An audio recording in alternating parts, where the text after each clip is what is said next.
Today's story is about James the Red Engine.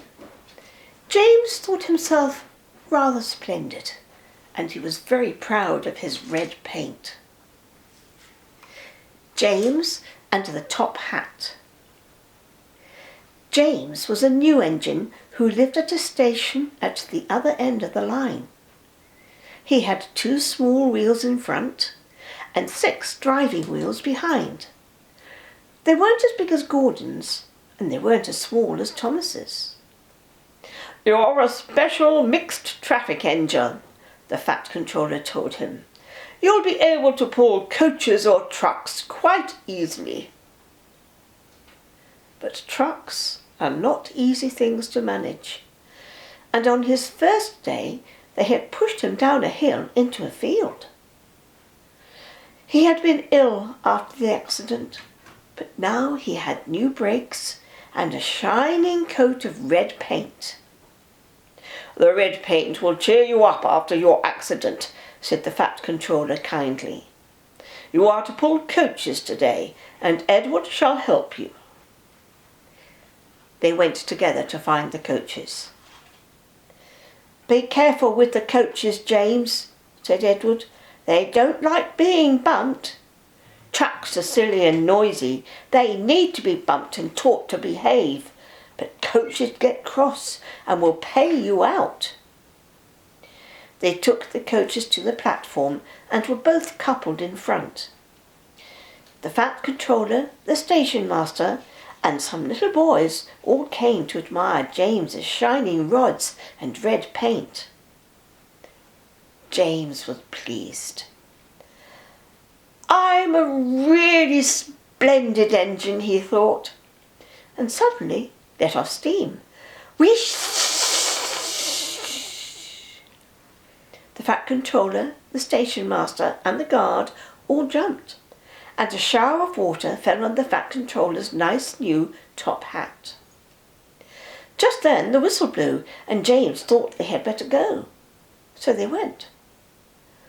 Go on, he puffed to Edward. Don't push, puffed Edward, for he did not like starting quickly.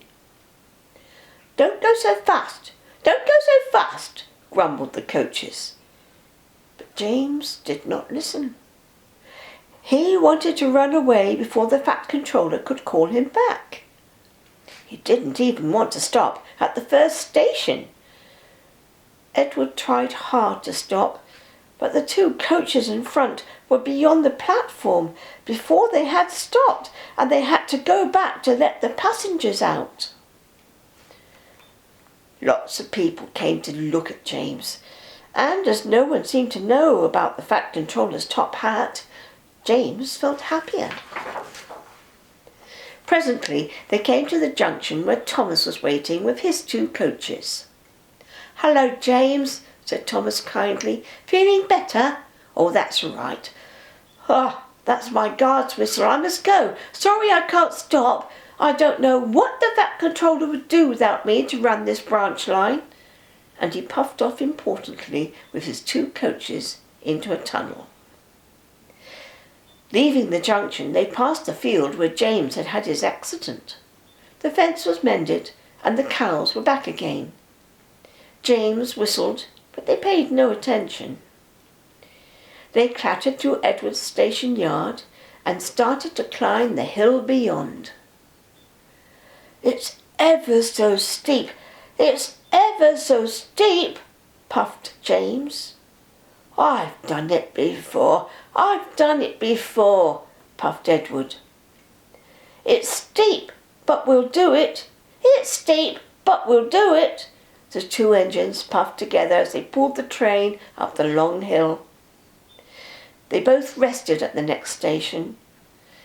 Edward told James how Gordon had stuck on the hill, and he had to push him up. James laughed so much that he got hiccups and surprised an old lady in a black bonnet. She dropped all her parcels, and 3 porters, the station master, and the guard had to run after her, picking them up. James was quiet in the shed that night. He had enjoyed his day, but he was a little afraid of what the top fat controller would say about the top hat.